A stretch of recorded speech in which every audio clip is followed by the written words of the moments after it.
Scary hub पर आपका स्वागत है दोस्तों। आज हम लेकर आए हैं एक डरावनी और रहस्यमय कहानी, हवेली का राज। ये कहानी आपको एक ऐसी दुनिया में ले जाएगी जहां डर हर कोने में छिपा है। अगर आप तैयार हैं इस रोमांचक यात्रा के लिए तो बने रहिए हमारे साथ। तो चलिए शुरू करते हैं।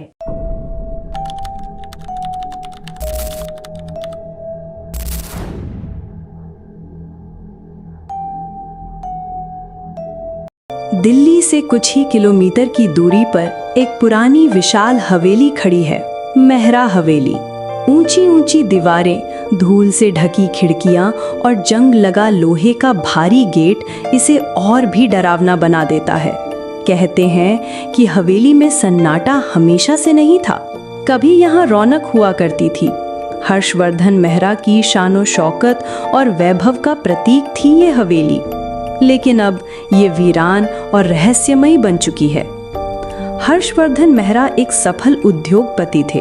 उनकी दूसरी पत्नी अनामिका और बेटा आदित्य उनके दिल के बेहद करीब थे, लेकिन 3 साल पहले एक रहस्यमय हादसे में दोनों की मौत हो गई।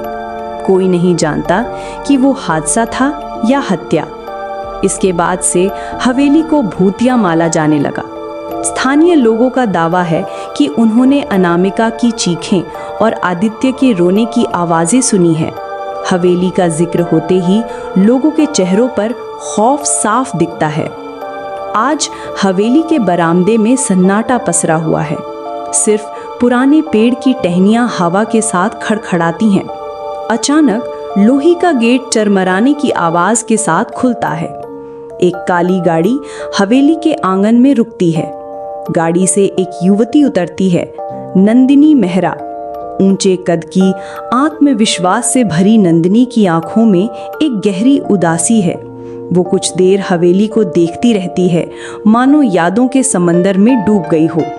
उसके पीछे एक और व्यक्ति गाड़ी से बाहर निकलता है, अर्जुन मेहरा, उसका छोटा भाई। अर्जुन गहरे विचारों में खोया लगता है। उसने सादा कुर्ता पायजामा पहन रखा है, लेकिन उसकी आंखों में एक अजीब सी बेचैनी झलक रही है। ये जगह सच में बदल गई है, अर्जुन ने हवेली के पुराने गेट को देखते हुए कहा। हाँ, नंदिनी ने धीमे स्वर में जवाब दिया। लेकिन कुछ घाव कभी नहीं भरते अर्जुन। हवेली का दरवाजा खटखटाने पर बूढ़े रामलाल ने दरवाजा खोला। वो मेहरा परिवार के सबसे पुराने नौकरों में से एक था। उसकी आंखों में आश्चर्य और खुशी दोनों झलक रही थी। बेटिया, आप आ गई, रामलाल ने कांपती आवाज में कहा। बहुत साल बाद देखा आपको, नंदिनी ने हल्की मुस्कान दी और कहा। सब कुछ तो बदल गया रामलाल काका, हवेली भी बदल गई, लेकिन यादें वैसी ही हैं, रामलाल ने उदासी से कहा। हवेली के अंदर घुसते ही नंदिनी और अर्जुन ने महसूस किया कि दीवारों पर लगे पुराने चित्रों और फर्नीचर पर धूल की मोटी परत चढ़ गई थी। हर कोने में वीरानी पसरी हुई थी। पुराने झूमर अब धूल में लिपटे हुए थे। कुछ ही देर में वकील संजय मल्होत्रा भी वहां पहुंच गए। अधेड़ उम्र के संजय लंबे समय से मेहरा परिवार के कानूनी मामलों को देखते आ रहे थे। मैंने उम्मीद नहीं की थी कि आप दोनों इस घर में वापस आएंगे, संजय ने कहा। नंदिनी ने ठंडी आवाज में उत्तर दिया। ये घर सिर्फ एक विरासत नहीं है संजय जी, ये उन रहस्यों का घर है जिनका जवाब हमें चाहिए, अर्जुन ने हल्की आवाज में कहा। ये घर हमें बुलाता है, जैसे हमें कुछ बताना चाहता हो। सभी लोग हवेली के बड़े ड्राइंग रूम में इकट्ठा होते हैं। चारों ओर पुरानी तस्वीरें टंगी हुई हैं, जिनमें हर्षवर्धन मेहरा और अनामिका की तस्वीरें प्रमुख हैं। यहाँ सब कुछ थम सा गया है, अर्जुन ने धीमे से कहा। नंदिनी ने चारों ओर देखा और कहा, लेकिन सच्चाई को सामने लाना बाकी है। हमें पता करना होगा कि 3 साल पहले असल में क्या हुआ था। हवेली का रहस्य अभी खुलना बाकी था और इस बार नंदिनी और अर्जुन सच का सामना करने के लिए तैयार थे। हवेली के पुराने विशाल ड्राइंग रूम में हल्की रोशनी फैली हुई थी। झूमर की धुंधली रोशनी दीवारों पर टंगे पुराने चित्रों को रहस्यमय बना रही थी। कमरे के बीचों बीच एक लंबी मेज रखी थी, जिस पर हर्षवर्धन मेहरा की विरासत से जुड़े दस्तावेज रखे हुए थे। माहौल में एक अजीब सी चुप्पी थी, मानो दीवारें भी सुन रही हों। संध्या का समय था जब एक एक कर मेहमान पहुंचने लगे। सबसे पहले नंदिनी और अर्जुन ड्राइंग रूम में पहुंचे। दोनों अपनी अपनी जगहों पर बैठ गए। उनके चेहरों पर गंभीरता थी। कुछ ही देर में वकील संजय मल्होत्रा कमरे में दाखिल हुए। उन्होंने अपने दस्तावेजों को व्यवस्थित करते हुए हल्की मुस्कान के साथ कहा, सभी दस्तावेज तैयार हैं, बस बाकी लोग भी आते ही होंगे। कुछ ही क्षण बाद दरवाजे पर दस्तक हुई। दरवाजा खुला और अंदर प्रवेश किया विवेक मेहरा ने। उसकी चाल में आत्मविश्वास झलक रहा था। विवेक हर्षवर्धन का भतीजा था, एक ऐसा व्यक्ति जो हमेशा अपनी चतुराई के लिए जाना जाता था। नंदिनी, अर्जुन, बहुत दिनों बाद मिलना हो रहा है, विवेक ने मुस्कुराते हुए कहा, लेकिन उसकी मुस्कान में एक अजीब सी शीतलता थी। हाँ विवेक, नंदिनी ने ठंडी आवाज में उत्तर दिया, ये मिलना काफी दिलचस्प होगा। विवेक के साथ आई उसकी बहन रिया। शांत स्वभाव की रिया ने विनम्रता से सबको नमस्कार किया और एक कोने में जाकर बैठ गई। रिया के चेहरे पर किसी तरह के कोई भाव नहीं थे, बस एक हल्की बेचैनी झलक रही थी। जैसे ही माहौल थोड़ा और गंभीर हुआ, एक तेज कदमों की आहट सुनाई दी। दरवाजे पर एक और दस्तक हुई और अंदर आई काव्या, अनामिका की छोटी बहन। काव्या की आंखों में वही पुरानी जलन झलक रही थी जो हमेशा से नंदिनी के लिए उसके मन में थी। तो आखिरकार ये दिन भी आ ही गया, काव्या ने व्यंग भरे लहजे में कहा। हर्षवर्धन की विरासत के लिए आप सब तैयार हो ही गए हैं। नंदिनी ने उसकी बात को नजरअंदाज करते हुए कहा, ये बैठक केवल संपत्ति के लिए नहीं है काव्या, ये उन सवालों के जवाब भी मांगेगी जिनका सामना तुमने कभी नहीं किया। काव्या ने एक कड़वी हंसी के साथ कहा, सवाल पूछने से सच्चाई नहीं बदलती नंदिनी। सभी अपनी अपनी जगह बैठ गए। वकील संजय ने गंभीर आवाज में कहा, आज की बैठक का उद्देश्य हर्षवर्धन मेहरा की संपत्ति के असली वारिस का निर्णय करना है, लेकिन इससे पहले मैं एक जरूरी बात स्पष्ट करना चाहता हूँ। अनामिका और आदित्य की मौत के बाद इस हवेली को लेकर कई सवाल उठे हैं। मुझे उम्मीद है कि इस बार हम सच्चाई के करीब पहुंचेंगे। वातावरण और भी भारी हो गया। अर्जुन ने विवेक की ओर देखते हुए कहा, क्या तुम्हें लगता है कि हम यहाँ सिर्फ संपत्ति के लिए आए हैं? विवेक ने ठंडी मुस्कान के साथ उत्तर दिया, नहीं अर्जुन, लेकिन तुम भी जानते हो कि सच्चाई हमेशा कड़वी नहीं होती। नंदिनी ने चुप्पी तोड़ते हुए कहा, यह बैठक केवल एक कानूनी औपचारिकता नहीं है, यह हमारे बीते कल के घावों को खोलने का समय है। संजय ने दस्तावेजों को पलटते हुए कहा, मैं उम्मीद करता हूं कि आज सब साफ हो जाएगा। बैठक शुरू हो चुकी थी, लेकिन हवेली के अंधेरे कोनों में कुछ ऐसा था जो अब भी छिपा हुआ था। रात होते ही अजीब अजीब घटनाएं होने लगती हैं। बिजली गुल हो जाती है, फर्श पर खून के धब्बे दिखने लगते हैं और एक पुराना संगीत बॉक्स खुद ही बजने लगता है।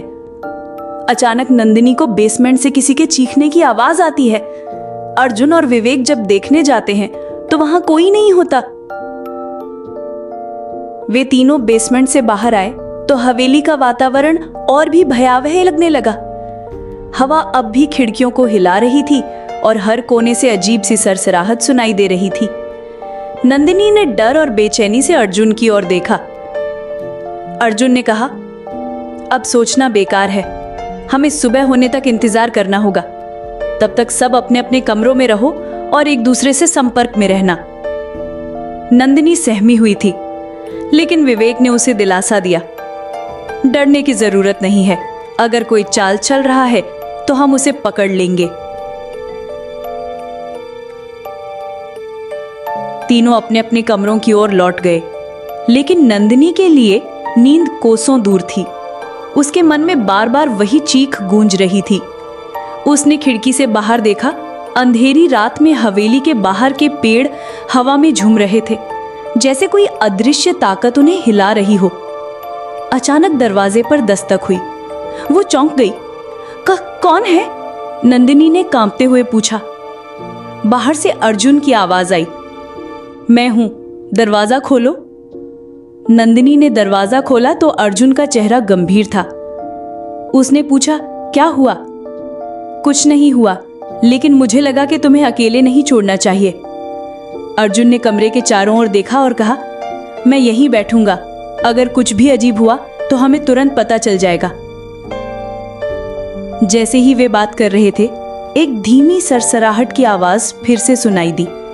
ऐसा लगा जैसे कोई हल्के कदमों से चल रहा हो। अर्जुन ने तुरंत टॉर्च उठाई और आवाज की दिशा में देखने लगा। यह आवाज ऊपर से आ रही है, अर्जुन ने कहा।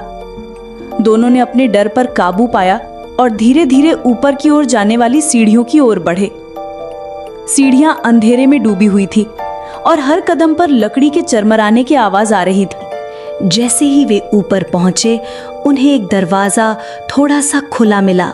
ये वही कमरा था जहां हर्षवर्धन मेहा के मरने के बाद से कोई नहीं गया था। अर्जुन ने दरवाजा धकेला। अंदर का नजारा भयावह था। पुरानी तस्वीरें दीवारों पर टंगी थीं, जिनमें से कुछ के चेहरे फीके पड़ चुके थे, लेकिन उनकी आंखें चमकती हुई लग रही थीं। नंदिनी ने कांपते हुए कहा, यहाँ कुछ तो गड़बड़ है, मुझे यहाँ नहीं आना चाहिए था। अर्जुन ने उसे शांत करने की कोशिश की, लेकिन तभी एक आदमकद तस्वीर अचानक दीवार से नीचे जमाके के साथ गिर पड़ी। शीशा खिलखिल होकर बिखर गया। अचानक तस्वीर के पीछे से एक छिपा हुआ दरवाजा दिखाई दिया। दोनों आश्चर्य से स्तब्ध रह गए। अर्जुन ने दरवाजे की ओर इशारा करते हुए कहा, क्या तुम्हें पता था कि यहाँ कोई गुप्त दरवाजा है? नंदिनी ने सिर हिलाया। नहीं, मैंने इसे पहले कभी नहीं देखा। अर्जुन ने दरवाजा खोला।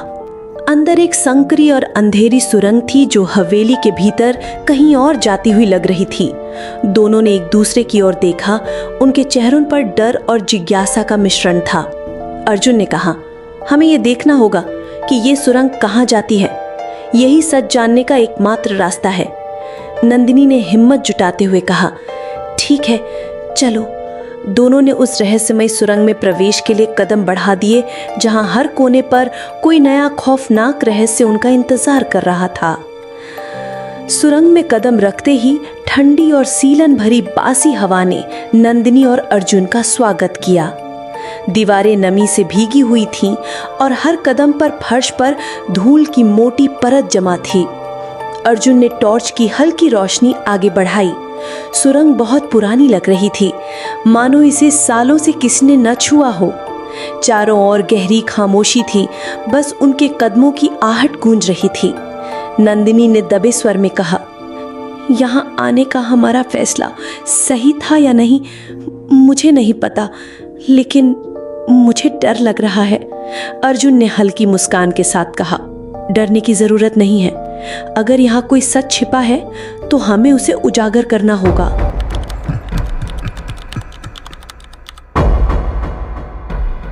दोस्तों, अगर आपको ये कहानी पसंद आ रही है तो हमें सब्सक्राइब करना ना भूलें और बने रहें हमारे साथ इसके अगले भाग के लिए। धन्यवाद।